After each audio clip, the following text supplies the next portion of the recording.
मधेसको नेताहरूलाई बहुमतमा पुगेर जिताउनु पर्छ अनि नै लडाई गर्छ। 1-2 4 सिट लिएर जान्छ हिल हल्ला गर्छ त्यही पैसा हुन्छ।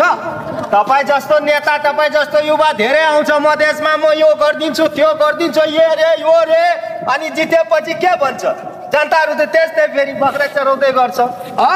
यहाँ खासियत हो, जनतालाई ठग्नु सानोतिनो कुरा हो। चुनावको बेलामा जनतालाई जति ठग्छ नेता त्यति मजबुत हुन्छ, बुझ्यो? जति ठग्छ त्यति मजबुत हुन्छ। यो कसरी हुन्छ हौ? जनतालाई चेतना छैन नि। एकटा पार्टीमा हुँदैन 10टा पार्टीमा जान्छ। 5 टका लिएर भोट दिँदैन, 5000 टका लिएर भोट दिन्छ त जनतालाई नेताले ठग्दैन त के गर्छ? उसलाई मालिक बनाउँछ।